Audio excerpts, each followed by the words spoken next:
I have focused on is the relationship between free trade and globalization and the breakdown of the family. Many on the new right who are inclined toward national conservatism or post-liberalism have argued that the free trade consensus of the post-war era, or particularly the so-called market fundamentalism of the last 40 years, has wreaked economic havoc on the United States, particularly on the heartland and working class, non-college educated Americans, diminishing their prospects for marriage and having children and so forth. Oftentimes they say that the spike in out of wedlock births is caused by the free trade consensus and the havoc that has inflicted on certain communities.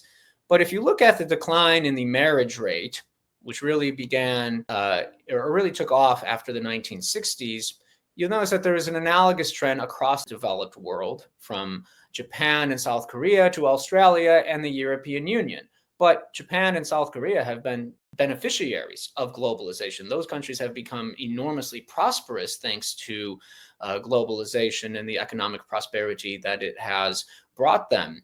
But the marriage rate is declining everywhere across the developed world. And that's a consequence of vast social changes, changes in family structure, changes in the role of woman in society. So we can't blame that on globalization. Also, as for the spike in out of wedlock births, what changed in America after the 1960s Cultural Revolution was the abandonment of an old custom called the shotgun marriage. So an interesting paper written by the former Treasury Secretary Janet Yellen, as well as some other economists and scholars, found that the disappearance of the shotgun marriage custom is what explains a lot of the rise in out of wedlock births throughout the 1980s and 1990s. So we can't really attribute this to free trade or globalization.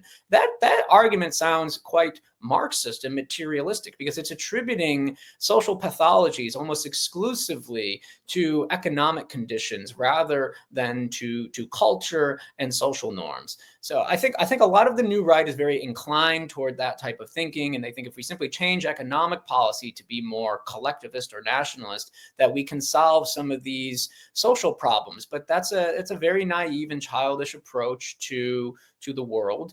And again, we need to start taking some of these problems more seriously and revitalize American civil society, which can't be achieved through public policy.